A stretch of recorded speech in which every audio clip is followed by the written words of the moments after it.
Where's Jordan? Why is he not here yet? Shh, it's okay, baby. He will be here. But he's not here. What if he doesn't come? He loves you. Just breathe. I'm right here. There are moments in life that are so quiet, so still, that the whole world seems to hold its breath. Aaliyah Harrington was standing in one of those moments right now. She was 26 years old. She was wearing the most beautiful dress she had ever put on in her life. And she was standing at the altar of a church in Atlanta, Georgia, surrounded by people who had watched her grow up, and not one of them could tell her where the man she loved had gone. The flowers were white roses. Jordan had chosen them himself, not because anyone told him to, but because he had once asked Aaliyah what her favorite flower was during a quiet evening in the garden, and she had told him, and he had remembered. That was the kind of man Jordan Sean was. He remembered the things that mattered. The candles along the aisle were still burning. The organ had stopped playing nearly 30 minutes ago. The pastor had stepped away twice and returned, and was now standing near the side door with the look of a man who had officiated enough weddings to know when one was not going to happen. Aaliyah's bridesmaids were exchanging glances they thought she could not see. Jordan's groomsmen, his cousins and two college friends, had been calling his phone since that morning. Every call went straight to voicemail, every single one. And Aaliyah was still smiling, or trying to, because she needed there to be an explanation. She needed him to walk through those doors. Then her father appeared at her side. Charles Harrington moved through that church the way he moved through every room in his life, with the slow, deliberate confidence of a man who has never once been surprised by anything that has happened to him. He placed one hand gently on his daughter's shoulder. He leaned in close, and when Aaliyah looked up at his face, expecting to find worry, confusion, or fear, what she found instead was something she could not immediately name. It was not grief. It was not shock. It was something measured, something settled. The face of a man who had already made peace with this moment long before it arrived. It was the face of a man who already knew the groom was not coming, and had known for quite some time. What you are about to hear is a story about love, and about what certain kinds of people will do when they decide that love is an inconvenience. It is a story about a family with money, connections, and a plan, and about a young man who had none of those things, but had something they severely underestimated. He had the truth, and he had the patience to wait until the right moment to use it. The truth did not come out at the wedding. It did not come out in any courtroom. It came out the hard way. When Jordan Sean walked back through a gate that very powerful people had assumed would keep him away forever. To understand what happened to Aaliyah and Jordan, you first have to understand the world they were living in, because this is not simply a love story. It is a story about what happens when two entirely different worlds share the same address. The Harrington estate sat on 12 acres outside Atlanta. Iron gates, a private driveway lined with oak trees, a house that had appeared in 3 separate lifestyle publications over the years. Charles Harrington had built his wealth through commercial real estate and a network of business relationships he had spent 3 decades carefully cultivating. Miriam Harrington had spent those same decades ensuring that everyone in their social circle knew exactly what that wealth looked like, what it wore, where it traveled, and most importantly, who it married. They had one daughter, one legacy, and one very specific vision for how that legacy was going to be carried forward. On the other side of that same property, in a modest but well-kept cottage near the eastern wall of the estate, lived Emmanuel Sean and his son, Jordan. Emmanuel had served as the Harrington family's head groundskeeper for 15 years. He was a quiet, deeply principled man who had raised his son the same way he tended the garden, with patience, with intention, and with the firm belief that what you plant carefully in good soil will always find a way to grow. Jordan Sean was 28 years old. He worked the grounds alongside his father each day. In the evenings, he was enrolled in a horticulture and landscape architecture program at a community college 20 minutes away. He kept a worn notebook on his nightstand filled with sketches and calculations and plans. A future he was, building one careful step at a time, entirely on his own terms. Here is what this story is going to ask you to sit with. The first question: why did Jordan Sean not walk through the doors of that church on his own wedding day? Because I want to be clear with you right now. It was not because he changed his mind. The second question: who wiped the security camera footage from the Harrington estate on the night before that wedding, and what exactly were they trying to make sure no one ever saw? And the third question: when Jordan finally came back after months of silence, what did he bring with him? And what happened to the people who had convinced themselves that this story was safely and permanently buried? Every answer is coming. Not one of them will land the way you think. But before we go any deeper into this story, let us know in the comments where you are watching from. We would love to hear from you. And if you are not yet subscribed, please hit that subscribe button right now so you never miss any of our upcoming videos.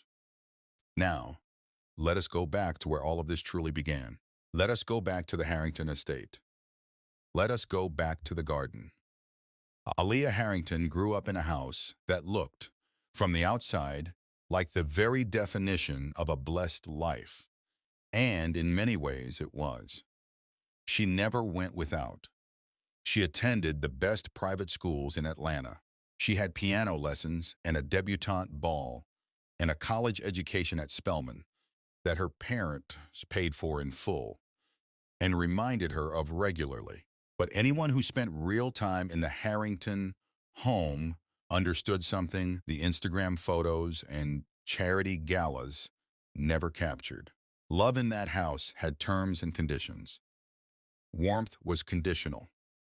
Approval was something you performed for, not something you were simply given.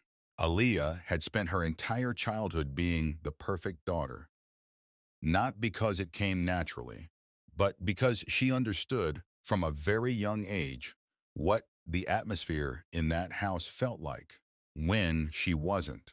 Charles and Miriam Harrington had never said out loud that they had already chosen who their daughter would marry. They did not need to. It had simply always been there. Like the furniture in the formal living room that no one ever actually sat in, present and understood by everyone without ever being discussed. His name was Drew Webb.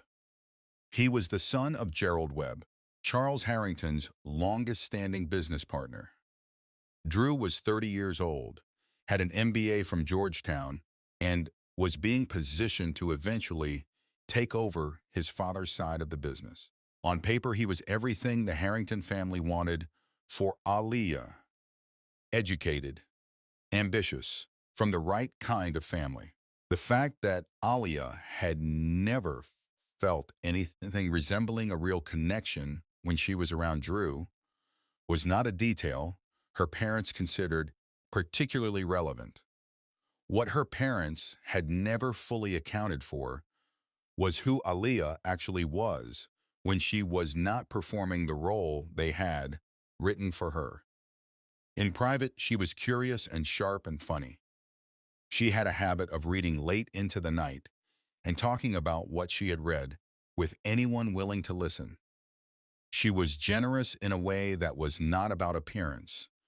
She remembered people's names, their problems, their dreams.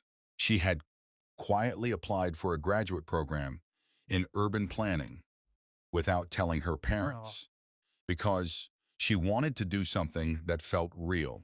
She was a full, complicated, wonderful human being.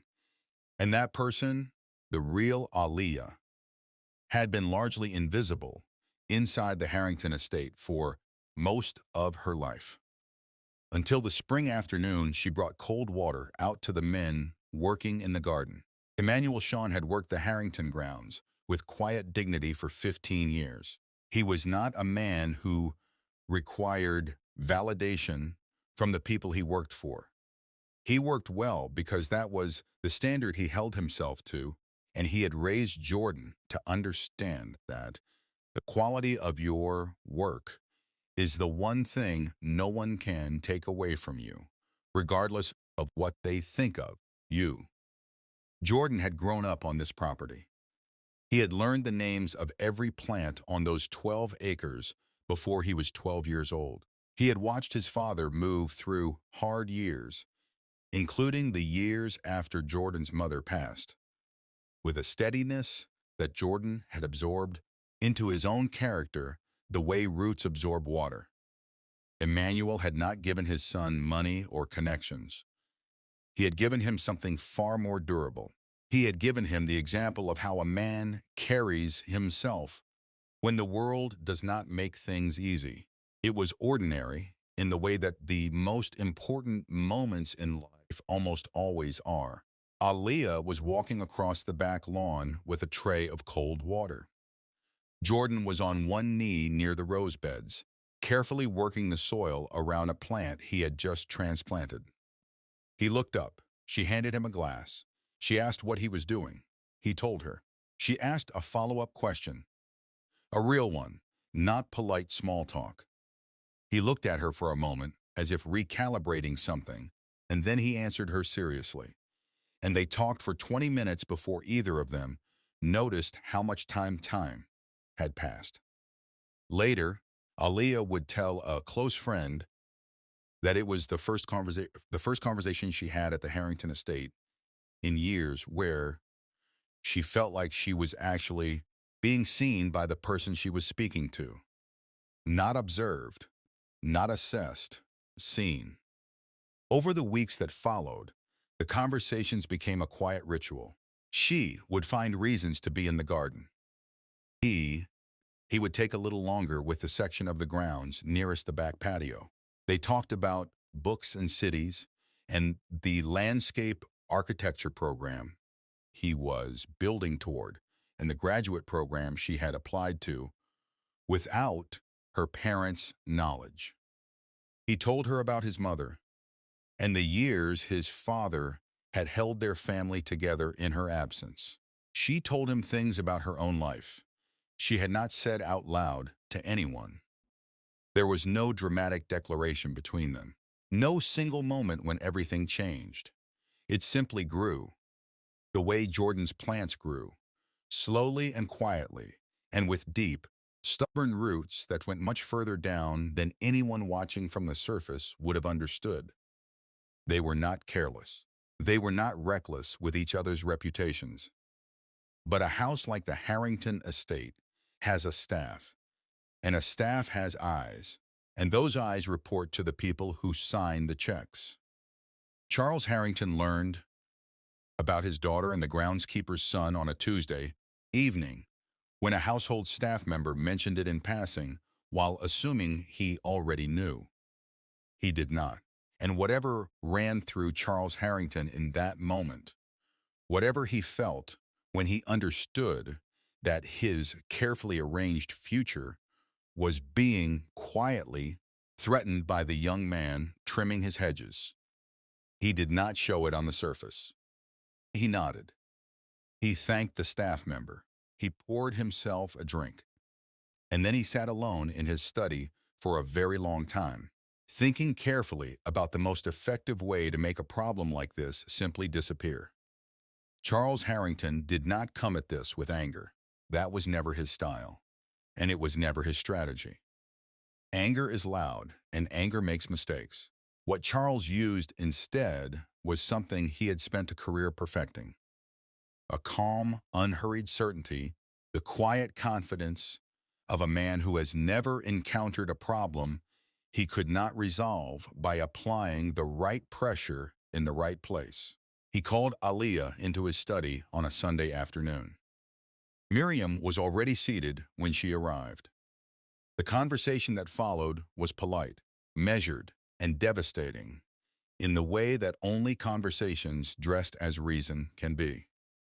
They told her that Jordan was a fine young man, but that she had a future to protect, that she was too smart for this, that she owed it to herself to think clearly.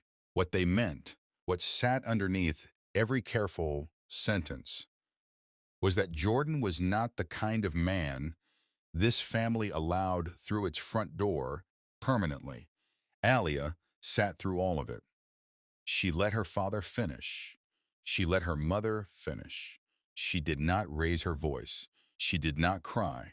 She had grown up in that house, and she had learned early that the way to survive a conversation like this was to keep your face still and your breathing even, because the moment you showed emotion was the moment you lost ground.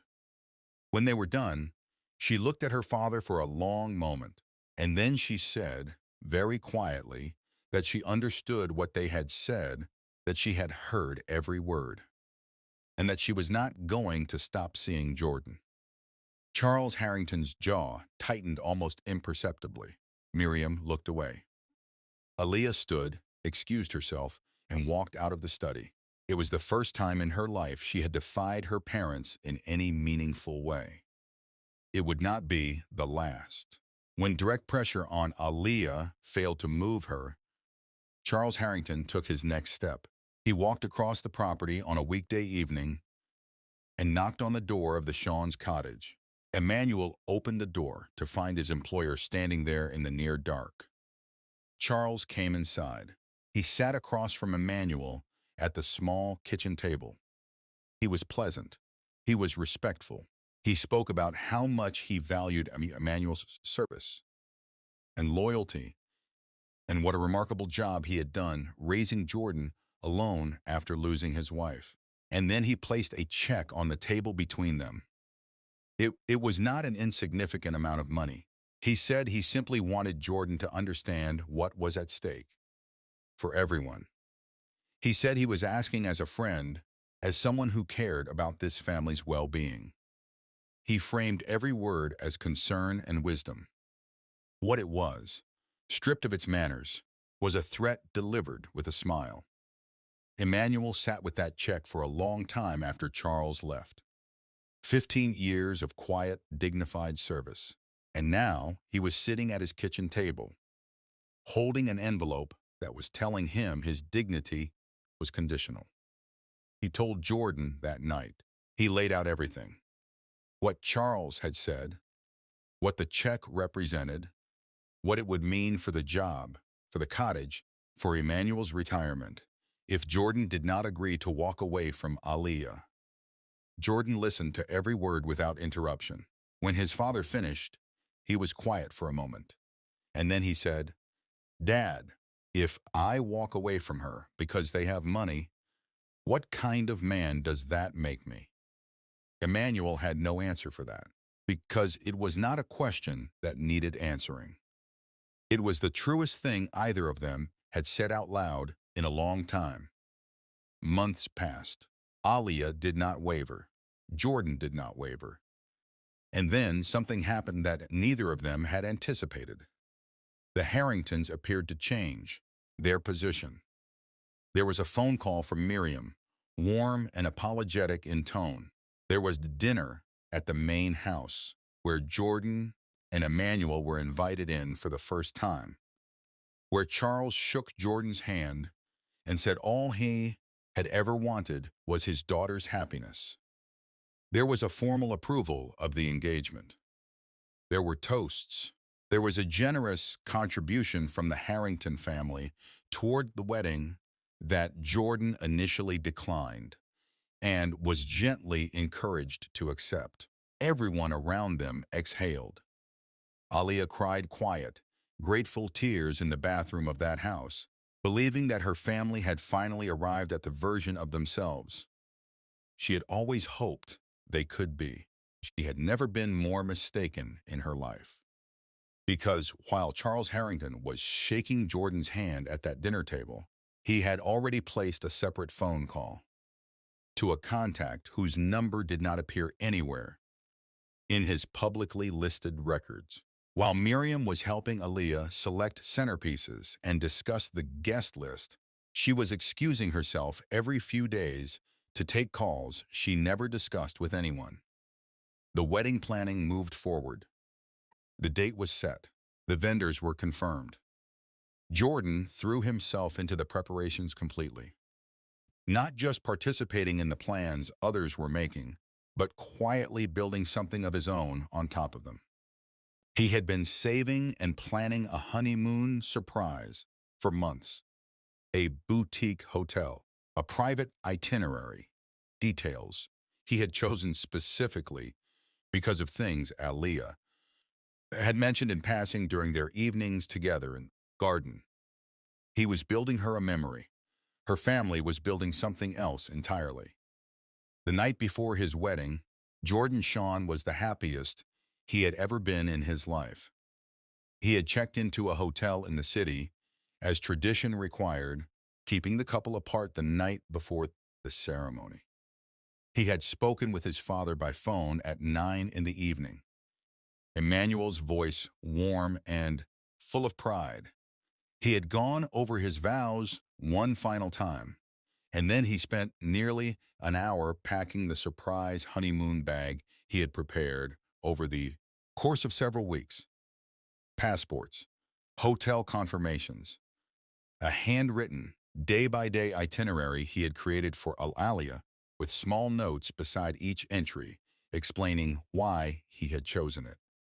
He sealed the itinerary in an envelope with her name written carefully on the front. He set the bag near the door. He sat on the edge of the bed and looked at her photo and typed a final message that night. 3 words. See you tomorrow. He set his phone on the nightstand. He was almost asleep when the knock came. It was late enough that he assumed it was a hotel staff member with a delivery, or possibly one of his groomsmen. He crossed the room. He opened the door. There were 2 men in the hallway. He did not recognize either of them. He started to speak, to ask who they were and what they wanted at this hour. But the conversation he was trying to have never happened. What happened instead occurred quickly and quietly, the way things are arranged when the people arranging them have enough resources to ensure that nothing looks out of place from the outside. Jordan's phone stayed on the nightstand. The honeymoon bag stayed near the door. The envelope with Aaliyah's name on it stayed sealed on the desk. And Jordan Sean was gone. Into a night that his future in-laws had been planning with cold precision for several weeks. So now we return to the church. Now we understand the room differently. Now when we look at Charles Harrington placing his hand on his daughter's shoulder, we see it for exactly what it was. Not comfort, management.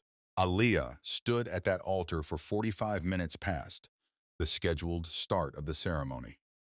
She had moved from hopeful to confused to frightened to something she had no name for yet. A hollow, ringing feeling that starts in the chest and slowly fills everything else. Jordan's groomsmen were pale and quiet. His uncle had stepped outside 3 times to make calls. The pastor spoke softly to Charles near the entrance, and Charles listened, nodded, and told him to give it a little more time, as if he were simply being patient, as if he were not the reason. There was nothing left to wait for. When Charles finally approached Aaliyah and placed his hand on her shoulder, he already had his phone in his other hand. He had been waiting for the exact right moment, the moment when she was broken enough to believe without question what she was about to see. He opened the video and held the screen out to her. The footage was grainy and slightly dark. as if recorded through a window or with a concealed camera. It showed Jordan in a room placing clothes and items into a bag with hurried, purposeful movements. Then there was a cut, the kind of edit that is not accidental, and Jordan was shown accepting a folded check from a hand that appeared at the edge of the frame. He placed the check in his jacket pocket. He picked up the bag. He walked toward the door. Charles said quietly that Jordan had taken money to walk away, that he had tried to warn her. Aaliyah watched the video twice. The room was very quiet. Her mother appeared and wrapped both arms around her from behind. Her bridesmaids moved closer, and Aaliyah sat in the front pew of that church in her wedding dress and let the story her father had built settle over her like a fog. Because what else was she supposed to do in that moment? She had no counter-evidence. She had no alternative. She had an empty aisle and a grainy video and a father telling her, with practiced sorrow, that the young man she had defended to this family, the man she had gone to war for, had taken money and left without a word. What Charles Harrington understood, and had understood from the very beginning, was that the most effective lies are not entirely false. They are built around just enough truth to hold their shape long enough to do their work. In the days that followed the wedding that never happened, Aaliyah moved through the Harrington estate like a woman underwater, present but absent in almost every other sense. Her parents rotated in and out with careful, practiced attentiveness. Tea from Miriam, quiet, strategic conversations from Charles about healing and moving forward, and, progressively, about Drew Webb's continued interest in reconnecting. Then one night, when the house was completely quiet, Aaliyah walked down to the security monitoring room in the basement. She pulled up the footage from the night before the wedding. She checked every camera on the property, the driveway, the side entrance, the staff gate, every feed covering every angle of the exterior. Every single recording from that entire night showed nothing but static. The cameras had experienced a system fault, she was told. An unfortunate and poorly timed technical issue. She found the head of security the following morning and asked him directly. He was apologetic and thoroughly professional. He explained that there had been an intermittent power issue affecting the recording system for several weeks. A documented problem, he said, for which a maintenance request had been filed, but not yet resolved before the incident. He showed her a report. He offered to arrange an outside technician. He expressed genuine seeming regret about the footage. He was so composed and detailed in his account that Aaliyah almost accepted it. Almost. Because there was something in his eyes, small, controlled, visible only to someone who had spent a lifetime reading the faces of people performing calm, that she recognized. It was the look of a person reciting something they had rehearsed rather than remembering something that had actually happened.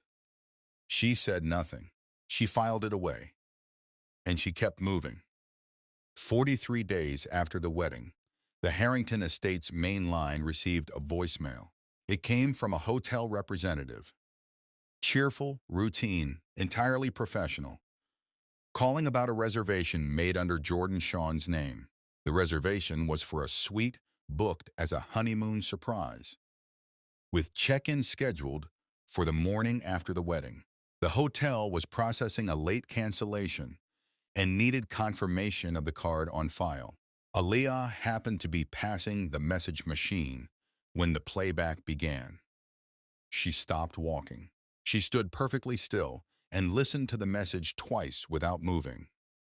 Jordan had booked a honeymoon, a surprise. He had paid for it in advance, for her as a gift. And the hotel was calling the main estate line because The mobile number on the reservation, Jordan's personal cell phone, had been going unanswered for over a month. That phone was sitting on a hotel nightstand on the other side of the city. She went back to the video her father had shown her. She watched it again, alone, on her laptop, in her room with the door closed. This time, she was not watching it through grief. She was watching it looking for something specific. And she found it. The bag Jordan was packing in that footage. She recognized it. She had seen it before, on a weekend trip they had taken together earlier that year. It was a travel bag. Not the bag of a man running away. The bag of a man going somewhere he had planned. She pulled up a shared folder Jordan had created for their wedding logistics. Inside it, among contracts and confirmations, was a document labeled with her name. A private honeymoon itinerary. Fully planned, fully paid, detailed down to the restaurants he had chosen because he knew what food she loved. Jordan Sean had not run from her. He had been taken. She did not go to her parents with what she had found. She understood, with a clarity that had been building for weeks, that going to her parents, with evidence contradicting their story, would be the single worst decision she could make. If they had done this, anything she showed them would disappear before it could matter.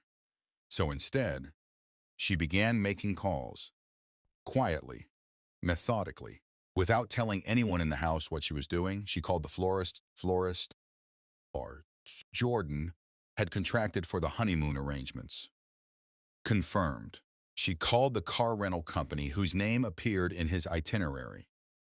Confirmed. She found the boutique hotel and called directly.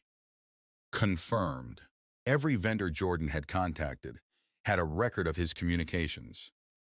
Every single one described the same man, focused, thoughtful, genuinely excited. The picture that emerged from every phone call she made was identical. Jordan Sean was a man who had been counting down the days, not a man who had been planning to leave. What the Harringtons had arranged was not dramatic in the way that violence is dramatic. There were no injuries, no confrontations after that first night. What there was instead was distance, carefully engineered removal. Jordan had been taken, the same night he was taken from his hotel room, to a property several hours outside Atlanta. A small, rural structure managed by a single caretaker who had been well compensated and well instructed. Jordan was not physically harmed. He was simply kept far away, far enough that no casual search would find him, and long enough for the story about a runaway groom to take root and replace the real one. The logic behind it was cold and simple. You do not need to destroy a person. You only need to make them disappear long enough for the story about them to become what people believe. Jordan did not panic. He was frightened. He would acknowledge that later, but he had been raised by a man who believed that the clearest thinking happens precisely when everything around you is demanding that you stop thinking. So Jordan observed. He tracked the caretaker's routines. He noted the layout of the property in careful detail. He kept a mental record of everything he could capture. The physical descriptions of the men who had come to his hotel room door, what they had said to each other, the approximate direction and duration of the drive that brought him here. He did not know what story had been told in his absence. He did not know if Aaliyah believed it, but he knew one thing with a certainty that 4 months of isolation could not shake. She was going to find the crack in whatever her family had constructed, because he knew her. And she was not a woman who stopped looking. The break came on a morning in early spring, roughly 4 months after the night Jordan had been taken from his hotel room. The caretaker, for reasons that may have been carelessness, or may have been conscience, left a window unlatched and departed the property earlier than usual. Jordan did not hesitate. He moved quickly and quietly and took nothing with him. There was nothing to take. He walked a dirt road for just over 3 miles before reaching a gas station with a working payphone at the edge of the lot. He stood there for a moment in the morning light, thinner than he had been, wearing the same clothes he was taken in, and made the most important decision of the next several hours. Who to call first? He did not call Aaliyah. He could not be certain her phone was not being monitored, or whether she had been fully turned against him by what her family had told her. He called his father. Emmanuel picked up on the second ring. Emmanuel Sean had spent 4 months doing what a father does when his child has been taken and the people responsible are wealthy and protected and living 50 yards from where he sleeps. He had prayed. He had quietly gathered what information he could without drawing attention. He had been dismissed from his position at the Harrington estate in the weeks after Jordan's disappearance, told that the circumstances had made his continued presence on the property untenable. He had moved to a small apartment in the city and kept himself close to his phone. When it rang that morning and he heard Jordan's voice, Emmanuel sat down on the floor of his apartment and could not speak for almost a full minute. He drove immediately. He found his son on the side of a back road, and they held each other in the early morning without words, and no words were needed. That embrace said everything either of them had held on to during those 4 months apart. Jordan spent 2 careful weeks with his father before making his next move. He needed time to recover, to think, and to organize everything he remembered into something coherent and credible. He wrote names. He wrote a detailed timeline. He wrote physical descriptions of both men who had appeared at his hotel room door. He wrote the location of the property where he had been held with enough specific detail that it could be independently identified. He wrote about the caretaker, a man who had, in those final weeks, begun leaving small extra portions of food and who had told Jordan one evening, without further explanation, that he was sorry. That statement alone told Jordan everything he needed to know. He compiled all of it, every detail, every receipt he could reconstruct from memory. And he wrote it in a letter addressed to Aaliyah in his own handwriting. No return address. Hand-delivered to the estate when her parents were confirmed to be away. Aaliyah was in the sitting room when the letter arrived. She did not recognize the handwriting on the envelope immediately. The context was so far from anything her mind was prepared to receive in that moment. But when she opened it and read the first 3 lines, she placed her hand over her mouth and stayed absolutely still for a long time. Jordan had written to her before going to anyone else, because he understood what was required here. If he called from a traceable number or appeared at the house, her parents would have time to respond before the truth could reach her. He needed her to see the evidence first, in his own words, undiluted, before anyone had the opportunity to reframe or remove it. The letter was 12 pages. She read every word twice in her chair without moving. When she finished, her hands were steady. Her decision was already made. Aaliyah Harrington did something that every person who had ever underestimated her had failed to anticipate. She did not confront her parents. She did not sit with what she had learned and let it paralyze her. She picked up her phone and made 2 calls. The first was to an attorney. Not a family attorney, not anyone connected to the Harrington name or network. A private attorney she had researched independently in the weeks she had spent quietly pulling the story apart. The second call was to a journalist whose work she had been following, someone whose track record she had studied, someone who had already demonstrated the willingness to pursue stories exactly like this one. Both calls were answered. Both conversations were short and direct. And when Aaliyah set her phone down after the second call, the story that Charles and Miriam Harrington had built over the course of months had, without either of them knowing it, already begun to end. The meeting happened in the formal living room of the Harrington estate. The room with the furniture no one ever actually sat in.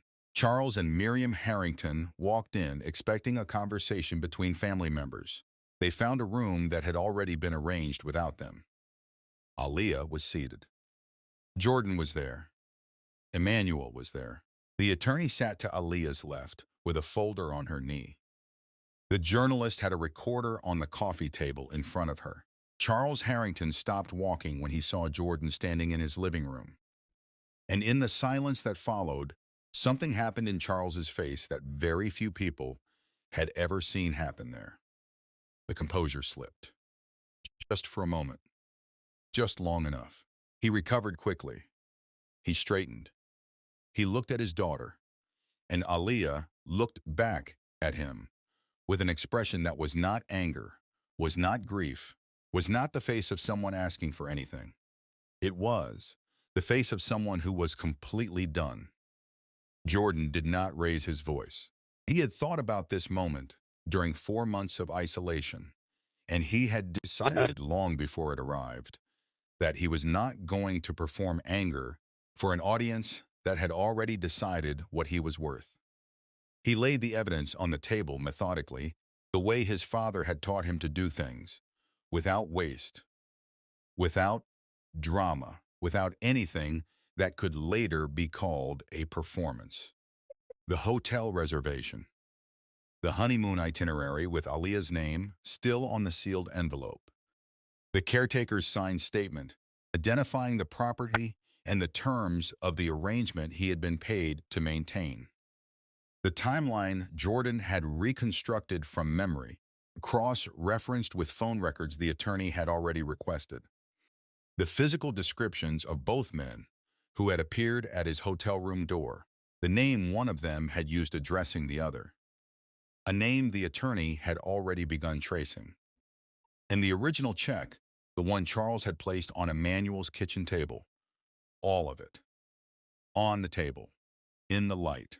The story the Harrington family had constructed was not built to withstand pressure from multiple directions simultaneously. It was built to withstand one grieving young woman with no counter-evidence and no reason to question the people she had trusted her entire life.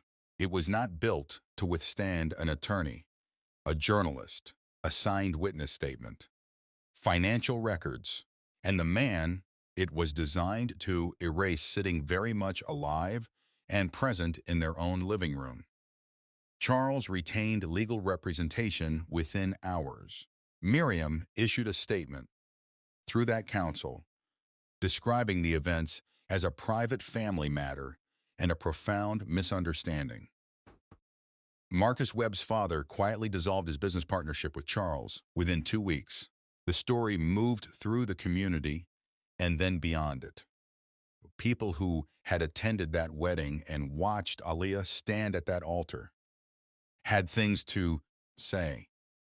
They said them publicly, and they said them at length, and they did not stop. Aaliyah was asked, in the weeks that followed, whether she regretted how it had all unfolded, whether there had been a softer way, whether she wished she could have protected her parents from the consequences that were now arriving in steady waves. Her answer, every time she was asked, was consistent.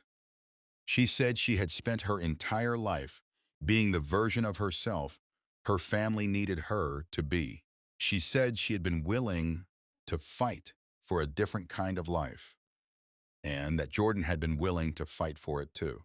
She said the only real regret she carried was that it had taken her as long as it did to understand that the people who have legal authority over, your childhood are not automatically the people who love you the most clearly.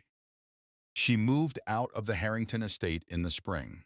She did not look back from the car. This story is not a fairy tale. Jordan and Aaliyah are real people, or people who represent tens of thousands, real people who paid a real price for the right to choose their own lives. And what happened to them is not as uncommon as we would prefer to believe. There are families all over this country who use money and access and the quiet, devastating machinery of social expectation to control who their children are permitted to love, who they are allowed to build a life with. These families rarely announce themselves. They attend the events. They make the toasts. They smile in the photographs. And behind those smiles, they are running calculations that have nothing to do with their child's happiness and everything to do with their own name, their own legacy, and their own inability to believe that a person's worth is not determined by what they come from. Here is what I want to leave you with. Jordan Sean came back not to destroy anyone. He came back because Aaliyah deserved to know the truth, because his father deserved to have his name cleared, and because there is something in a person who has been treated as though they are disposable. Something that, if they are strong enough and patient enough and honest enough, simply refuses to accept that assessment. He came back with a letter and a timeline and a memory that had spent 4 months getting sharper, not weaker. They thought they were sending away a gardener's son. They did not account for who that son actually was, and they did not account for who Aaliyah actually was either. I want to know what you think. At what point in this story did something shift for you? When did you first feel that the family's acceptance of Jordan was not what it appeared to be? Drop your answer in the comments. I read every single comment, one of them, and I want to hear, especially from those of you who have lived something like this. A family that smiled to your face and worked against you the moment you turned around. Because this story resonates with so many people for a reason, and that reason is worth talking about openly and without apology. And if you think this story was something, subscribe to this channel right now, so that stories like this finds you the moment it goes live. Thanks for watching.